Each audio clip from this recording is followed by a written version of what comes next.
안녕하세요 투자자 여러분, 조합원TV입니다. 오늘은요 데이터를 기반으로 시장의 상승 가능 요소를 한번 살펴보고요, 빅피처를 한번 그려보도록 하겠습니다. 어제 시장이 많이 하락해서 다들 이제 신기가 좀 불편하시죠? 네, 저도 그렇습니다. 그래서 일단 데이터를 좀 많이 수집을 해봤습니다. 네, 그래서 먼저 나스닥 지수와 필라델피아 반도체 지수 현재 위치가 어디까지 와 있는지 한번 살펴보고요. 미국 주식 내년까지 30% 이상 상승이 가능할까요? 데이터를 기반으로 한번 살펴보도록 하겠습니다. 그리고 이제 인플레이션 얘기가 지금 많이 떠돌고 있는데요. 걱정 대신 데이터를 실제로 한번 살펴보도록 하겠습니다. 정말로 걱정밖에 없는지 한번 살펴보도록 하겠습니다. 먼저 나스닥 100 지수의 이제 현재 위치를 한번 살펴보실게요. 자, 어제 많이 떨어졌죠. 그래서 지금 현재 위치가 어디까지 와 있습니까? 역 헤드 앤 숄더에 숄더까지 지금 이미 와 있죠. 현재 시간 11시 18분입니다. 장은 이미 시작했고요. 잠깐 살펴보실게요. 확실하게 반전 신호가 나온 건 아닙니다. 자, 우리가 마지노선 그어놨던 이 숄더 부분에 딱 어제 왔다가 지금 갭 상승해서 1.6% 정도 상승을 보여주고 있고요. 여기 대롱대롱 매달려 있습니다. 어제 예상했던 대로 이 마지노선에서 반등은 주고 있지만 아직 반전 신호는 아닙니다. 그래도 지금 어느 정도 안심은 되고 있습니다. 시장을 잠깐 보시면 웬만한 종목 다 오르고 있죠. 시가총액 상위주 애플 2%는 넘게 오르고 있네요. 마이크로소프트도 오르고 있고요.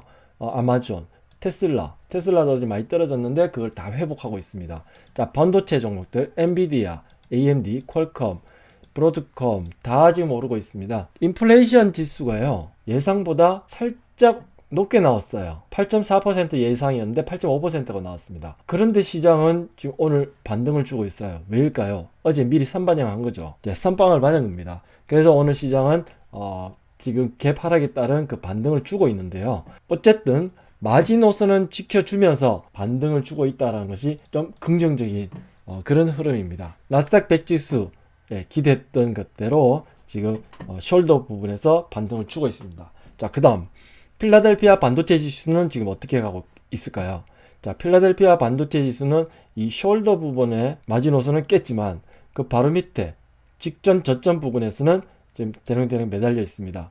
자, 그렇다면 이 위치에서 지금 SOX는 어떻게 흘러가고 있는지 잠깐 살펴보실게요. 직전 저점까지 왔다가 오늘은 갭 상승 지금 떴죠.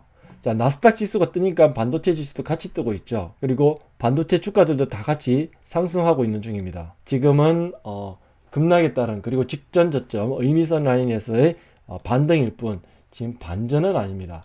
자, 어제 말씀드렸다시피 반전은 뭐라고 말씀드렸죠? 그렇습니다. 장대 양봉을 주고 나서 그 다음 여기 하락 중인 5일 이평선이 이렇게 턴해야 된다는 거죠. 자, 지금 턴하려고 하면은 2일은 지금 더 있어야 됩니다. 계산상으로. 이틀은 더 있어야 되니까요. 내일 수요일, 모레 목요일. 그리고 금요일은 휴장입니다. 미국 시장 휴장입니다. 그러면 다음 주를 기대해 볼 수 있다. 이렇게 보겠죠. 지금 그렇고요. 필라델피아 반도체 다음 엔비디아도 한번 살펴볼게요. 엔비디아도 참 재밌습니다. 의미 있는 위치에 와 있기 때문에 제가 한번 짚어보고 갈게요. 그리고 SOXX의 비중이 가장 큰 보유 종목도 엔비디아입니다. 엔비디아를 보면요. 이렇게 지금 하단선을 그어보면 자, 여기에서 강하게 딛고 올라갔고 이 영역에서 지난 3월달에 강하게 딛고 올라갔고 지금 근처에 또 왔다가 여기서 반등을 주고 있습니다.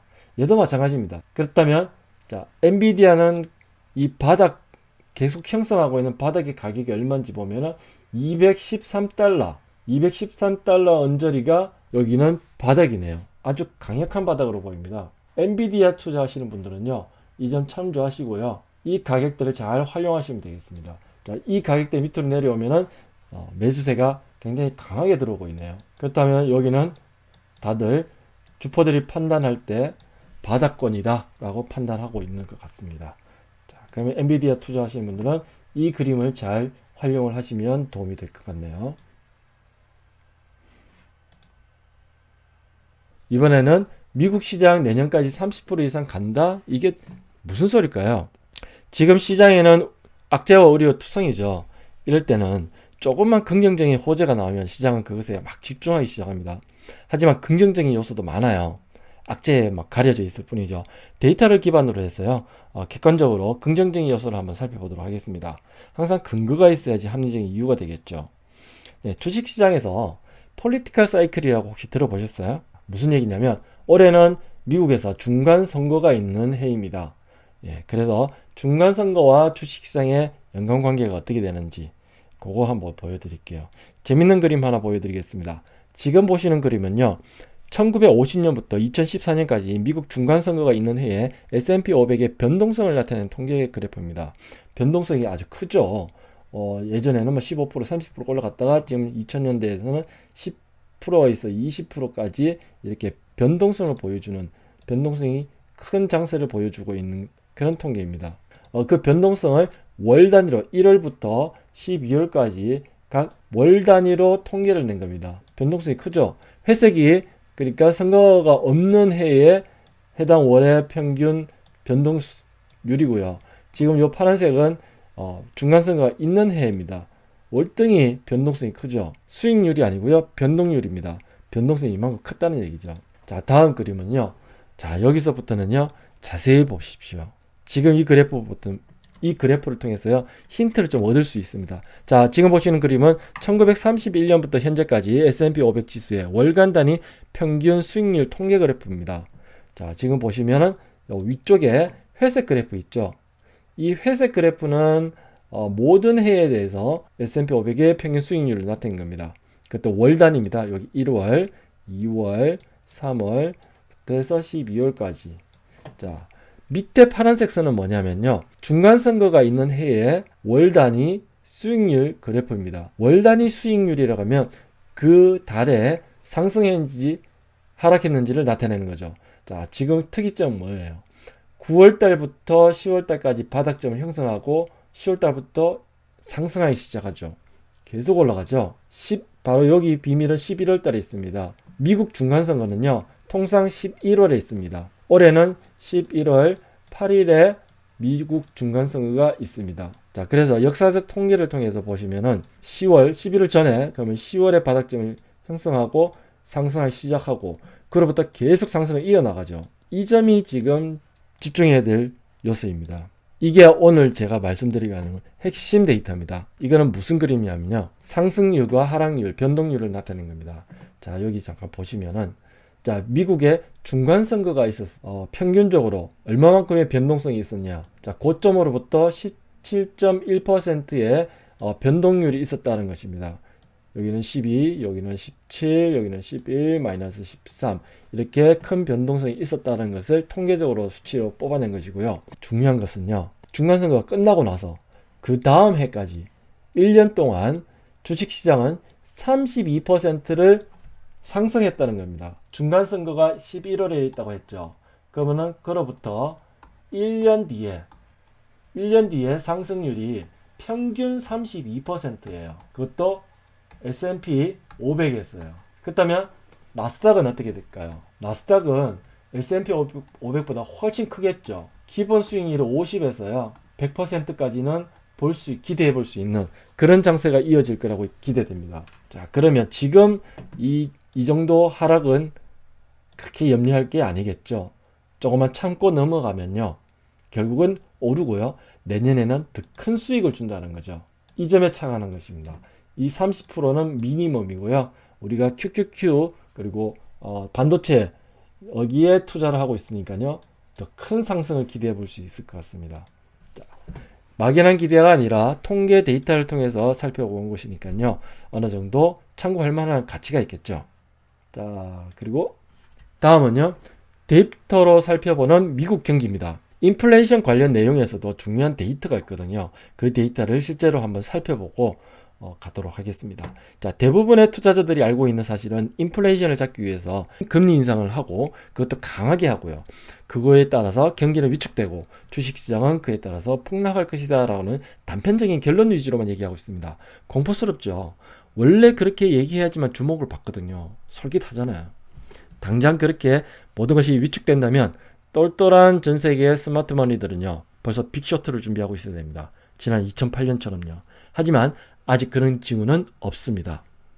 자, 본 영상으로 공부하신 주하브TV 패밀리 여러분들은요. 조금 더 유식하게 주변 분들한테 얘기할 수 있을 겁니다. 자, 어려운 내용이지만 어렵지 않게 제가 좀 풀어드리도록 하겠습니다. 그리고 내용을 잘 알아두시면은 투자하시는 데도 도움이 되실 거예요. 자, 미국의 지금 경기는 좋을까요? 나쁠까요? 그냥 막연하죠. 그래서 데이터로 한번 살펴보도록 하겠습니다. 첫 번째는 유동성입니다. 즉 돈이 얼마나 풀려서 도는지를 알아보는 겁니다. 지금 보시는 그래프는 미국의 M2 통화량이에요. 자, 지금 보시면은 우상향을 하고 있죠. 자, 이것은 주가 그래프가 아니라 통화량입니다. 즉 유동성이라는 거죠. 시중에 도는 돈과 그뿐만 아니라 은행 예금, 그리고 주식, 채권, 이런 금융상품까지 다 포함해서 통계를 낸 거예요. 한마디로 미국에 풀려 있는 돈입니다. 그렇다면 자, 이 수치만 보더라도 여전히 시장에, 즉 미국 시장에는 돈이 많이 돌고 있다는 얘기가 되겠죠. 자, 두 번째는요. 미국의 정규직 고용수입니다. 여전히 상승 추세에 있죠. 미국에는 일자리가 많다는 얘기입니다. 실업률 수치는 지금 3.6%예요. 그렇다면 이 정도 수준은 완전 고용 상태라고 볼 수 있습니다. 자, 다음은 미국 평균 시간당 수입입니다. 자, 수입이 지금 어떻습니까? 코로나 팬데믹 때는 급락했다가 그 다음 팬데믹 이전 수준까지 다 회복했죠. 그리고 지금 상승 추세를 그리고 있습니다. 즉 시간당 수입이요 계속 회복하고 그리고 더 상승하고 있다는 거죠. 즉 그렇다면 어떻게 될까요? 사람들은 일자리도 많고 급여도 좋아지니까 소비를 하겠죠. 소비가 이어지면 어떻게 될까요? 그렇습니다. 경기가 활성화됩니다. 그래서 지금 경기가 좋다라는 것을, 그리고 앞으로도 호경기가 이어질 거라는 것, 그것을 지금 어느 정도 반영하고 방증한다고 볼 수 있습니다. 그 다음은 경기 선행지수입니다. 자, 미국의 경기 선행지수는 어떻습니까? 불오를만큼 상승하고 있습니다. 코로나 팬데믹 이전보다도 더 강하게 상승하고 있죠. 자, 이런 데이터를 보시면 어떻습니까? 괜찮지 않겠습니까? 그럼 연준에서 유동성을 축소하면 어떻게 되냐는 의문이 생깁니다. 연준에서 얼마 전에 발표했던 QT, 즉 양적 긴축을 진행한다고 얘기했죠. 핵심만 말씀드릴게요. 보시는 그림은 연준의 대차대조표 그래프입니다. 자, 해석해 드릴게요. 지금부터는 산수를 조금만 해보겠습니다. 2020년까지요. 지금 보시면은 이때까지 약 4조 달러, 여기까지 계속 돈을 풀어가지고 4조 달러의 자산을 미국 중앙은행 페드에서 가지고 있었던 겁니다. 그런데 2020년에 팬데믹이 오면서 돈 풀기 시작했죠. 그 돈 풀기 시작, 즉 양적 완화 QE를 했죠. 그때 무려 얼마나 했냐면요. 이만큼 해서 2021년까지 2년 동안 얼마를 했냐면 5조 달러를 시장에 풀었습니다. 그 전에 4조 달러였는데 지금 5조 달러를 풀었으니까 9조 달러를 연준에서 가지고 있는 겁니다. 자, 그러면 4조 달러 갖고 있다가 2년 동안 5조 달러를 풀어서 지금 9조 달러가 갖고 있는데 앞으로 어떻게 할 거냐? 3년 동안, 이때 5조 달러는 2년 동안이었어요. 근데 앞으로 3년 동안 얼마를 줄인다고 했죠? 맞습니다. 3조 달러를 줄이겠다고 했어요. 그렇다면 빼기 하면 얼마죠? 6조 달러를 여전히 시장에 남겨놓겠다는 겁니다. 그러면 팬데믹 이전에는 4조밖에 없었는데 지금 QT를 통해 가지고 지금 심각하게 하겠다고 했던 QT를 통해서 3조 달러를 그것도 3년 동안 천천히 줄인 다음에 결국 나중에 돈 다 빼는 게 아니라 6조는 남겨놓겠다는 거죠. 그럼 여전히 시장의 유동성은 어떨까요? 그렇게 심각하게 줄지도 않습니다. 그리고 급하게 줄지도 않고 천천히 3년 동안 나눠서 천천히 줄이겠다는 거죠. 금융정책을 움직이는 것은 미 연준입니다. 그 미 연준이 미국 경기를 망쳐가면서까지 금융정책을 운영할 이유가 없겠죠. 짠 것도 아니고요. 그렇다면 연준이 QT를 한다고 주식시장에서 공포 분위기를 조성하고 있는데 다 말말말이라고 봅니다. 그래서 우리는 그 속내를 들여다보고 그리고 데이터를 기반으로 해서 투자를 이어나갈 수 있는 그 객관적인 근거 자료로서 지금 활용을 해야 됩니다. 자, 결론입니다. 첫 번째, 나스닥 반도체 무너지지 않습니다. 두 번째, 경기 위축 우려 괜찮습니다. 따라서 주식 투자 오케이입니다. 깔끔하죠? 그래서 부자 되는 그날까지 우리 같이 함께 화이팅 하시죠. 긴 영상 시청해 주셔서 감사합니다.